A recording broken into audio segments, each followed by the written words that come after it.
Hello everyone, welcome to my channel. Today I'm taking you through the complete process of creating a mandala, from the very first circle to the final details. But as you watch this, I want to talk about something that almost every beginner experiences when starting mandala art. The doubts, the hesitation, and the feeling that maybe you're not good enough yet, and also the feeling that you want to get it right, get everything right at just one go. But the truth is, a lot of mistakes happen on the way, and a lot of experienced artists that you see today online have gone through exactly the same mindset. So, as you all know, every mandala starts with a simple circle and few guiding lines. So, when beginners see finished mandalas online, they often feel overwhelmed because they are looking at the final result. But what they don't see is this stage where there are just circles, just a few lines, nothing complicated yet. And this is where exactly the mandala begins. So, one of the biggest fears that I have seen amongst the beginners is making mistakes. They feel that they have to get everything right at one go. But what you might not realize is when you do mistakes and you find ways to correct them, is exactly where a lot of growth happens. And a lot of beginners, worry so much if one line is uneven, then the entire mandala will be ruined. But mandala art actually teaches you something very, very important. Small imperfections are part of the process, and often they're not even noticeable in the final piece.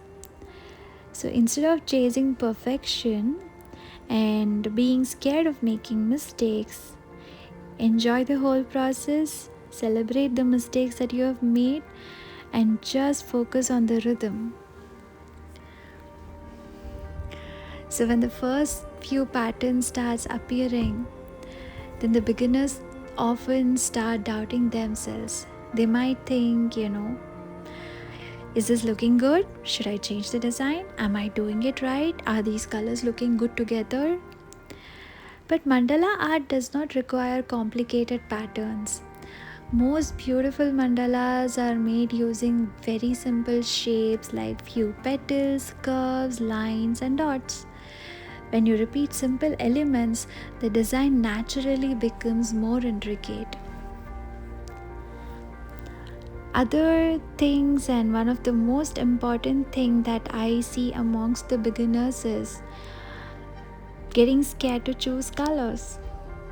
Choosing colors is another big thing that a lot of beginners might worry about. You might feel like you need to know color theory, you need to know how to use a color wheel, and or you might think that I need to have a special sense for color combinations. But it actually can be very simple. You can choose just one color, maybe one of your most favorite color, and add white to it in different proportions and make a monochromatic color theme. So you can never go wrong with that. Or you can take the next step by choosing 2 or 3 colors. Like here in this mandala, I have chosen 2 shades of pink and a beige and a gray. So 2 shades of pink, they look absolutely good together, and I've added a gray as a contrast color and a beige as a neutral color. So it is as simple as that. Mandala art is not about complicated palettes, but it's just about, choosing colors which create harmony. Now, the next step, as the mandala begins to grow outward, something very interesting happens. When you have covered the first core of the mandala, your mind starts becoming quieter. The repetition of patterns becomes calming. This is why so many people find mandala art relaxing, I guess. because it naturally slows you down and brings your attention to the present moment. The next thing that I see almost every beginner struggle with is comparison. They see beautiful mandalas online and feel like their work isn't good enough. But every artist that you see online now who are doing amazing mandalas were actually at the same position as you are in, and they were all doing their own set of imperfect mandalas. Growth happens through practice, not through comparison.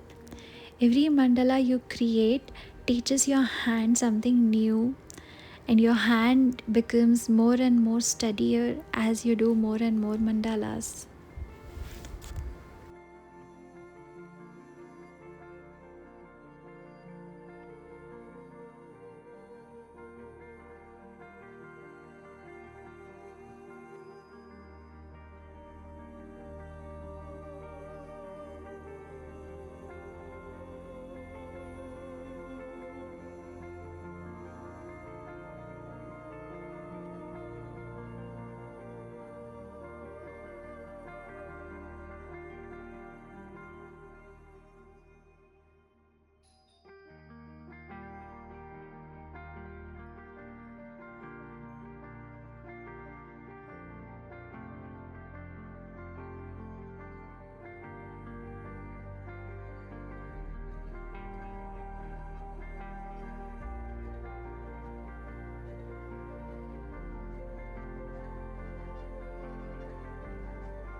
The final stage is where small details bring everything together.